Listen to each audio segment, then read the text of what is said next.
మరి ప్రభుత్వం నుంచి ఏవి వస్తాయని చూస్తున్న దశలో మనకు మనం చేసుకుంటే బాగుంటుందని ఆలోచన చేసి దీన్ని సహకార వ్యవస్థలలో మ్యాక్ చట్టంలో తీసుకొని రావడం, ముఖ్యంగా పొదుపుల కింద చేసుకొని పూర్వం సహకారం చేసుకుంటే కానీ బాగుంటుందని మరి ఆలోచన చేసి స్థాపించిన దాంట్లో మరి ప్రవీణ్ గారు ముఖ్య పాత్ర పోషించి మరి దీనికి ఎప్పటికీ తోడుగా ఉండి దీన్ని బాగోలుగా చూస్తున్న సందర్భంలో మరి ఈ విధంగా విజయవంతంగా 6 సంవత్సరాలు పూర్తి చేసుకొని పోతున్న సందర్భంలో చాలా సంతోషం.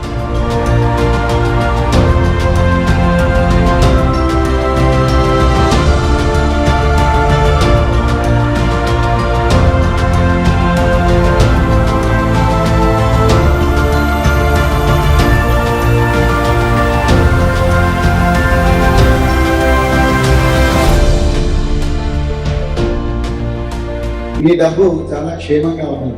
నేను ఎందుకు చెప్తున్నంటే ఆ పెన్షన్ లో ఉండే డబ్బు మరి పొదుపులో ఉండడం అనేది జరిగింది. 14 లక్షల రూపాయలు వాపసు ఇవ్వని గీతా గారిని అడిగితే నా వెంకనే కూర్చున్న ప్రజల సురక్షణ గారు సారీ సార్, మీకు 14 లక్షలు రావు, 3.5 లక్షలు ఇంకా మీరు మీ షేర్ హోల్డర్ అకౌంట్ లో పెట్టాల్సింది, అకౌంట్ కేవలం 11 లక్షలు ఇస్తారు. అరే నా డబ్బులు నాకు ఇవ్వడానికి ఇంత ఇబ్బంది పెడుతున్నారు ఏంటంటే అవి కూడా మీ డబ్బులే, ఇవి కూడా మీ డబ్బులే. కానీ ఫౌండర్ అంటే ఈ ఆలోచన ఇచ్చిన వ్యక్తిని గొప్ప తిప్పలు పెడుతున్నారంటే మీరు అర్థం చేసుకోవచ్చు ఎంత నిక్కచ్చిగా